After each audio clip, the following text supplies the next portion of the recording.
What's up, Space Pirates? This is your captain, the certifiably suave Dr. Disaster.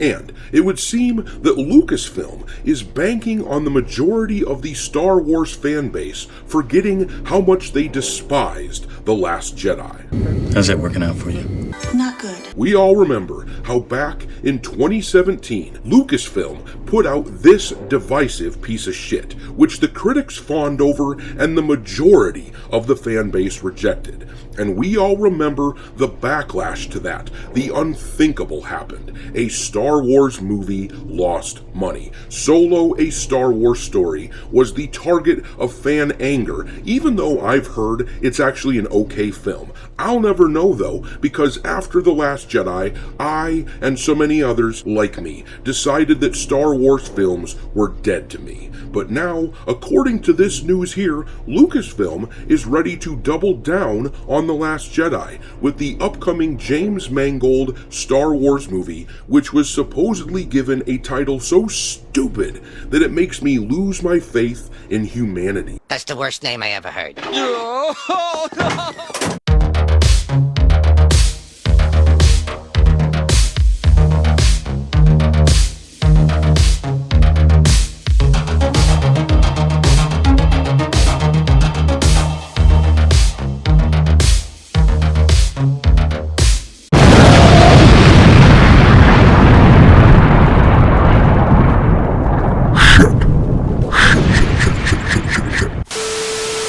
Alright, me hearties, make sure you like this video and subscribe to the channel if you haven't already. We just hit another subscriber milestone, so y'all know what question I have to ask now. How many assholes we got on this ship anyhow?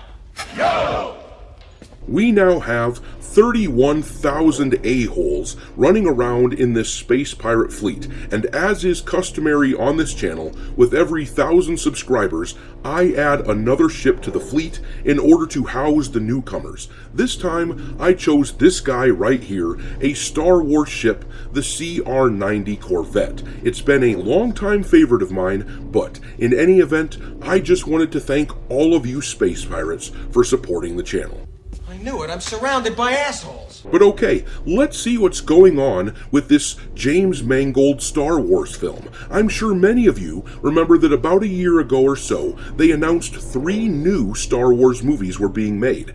And among those films was a Jedi origin film that was going to be directed by James Mangold, the guy responsible for the flop that was Indiana Jones and the Dial of Destiny. Naturally, this sounded like shit, but now we have more details, and it sounds even shittier. This article is from the website Inside the Magic. The headline reads, Star Wars doubles down on The Last Jedi. Leaks direct prequel to controversial film.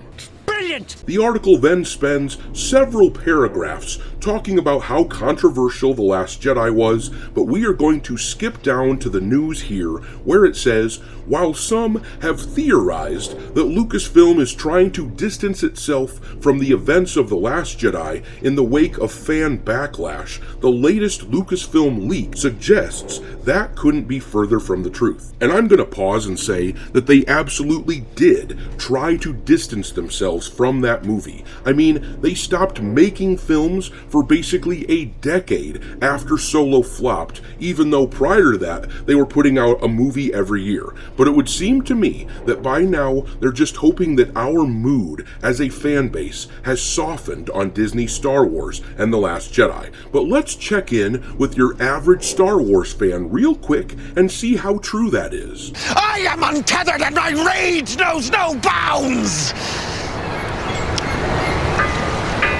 In an interview with SFX, Rogue One, A Star Wars Story, and the Acolyte producer, Simon Emanuel, addressed an upcoming Star Wars project led by James Mangold that appears to have a direct tie to The Last Jedi. James Mangold's Jedi Prime is set thousands and thousands of years before the original trilogy, he said, and I'm really excited to see what happens there. Well, that's the supposed name of this film, Jedi Prime.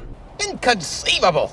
The film in question, which fans had previously referred to as Dawn of the Jedi, is said to follow the origins of the Jedi Order long before the events of The Phantom Menace, but it's the term Jedi Prime in particular that's interesting due to its connection to The Last Jedi. Jedi Prime was first introduced in the 2017 film via a mosaic created by concept artist Seth Ingstrom, as explained in Pablo Hidalgo's reference book, Star Wars The Last Jedi, The Visual Dictionary. It was inspired by the Taoist iconography of yin and yang, the balance between dualities, and shows the Prime Jedi mid-meditation. The Prime Jedi is said to be the first person to use the Force, ultimately founding the Jedi Order and its first temples on, you guessed it, Ahch-To, where Luke later goes into hiding.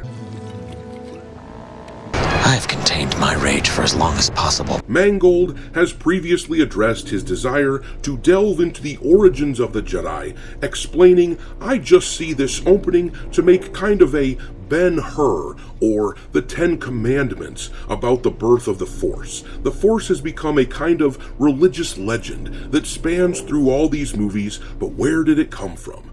And there's a writing theory that suggests that the most interesting things about characters and stories are not what you know about them, but what you don't know. So, the more you explain the Force and where it came from, the less interesting it becomes. That was part of the reason that people rebelled against the midi-chlorians when the prequels came out a few decades ago. Even if they didn't understand why, the reason people hated midi-chlorians was because it was taking away the mystery and magic of the Force. And they're just going to keep pushing that button because Disney and corporate America have no reverence for art. They have no respect for things like mystery and wonder. The Force will be exploited for every last penny, though I doubt they'll actually make any money on this turd.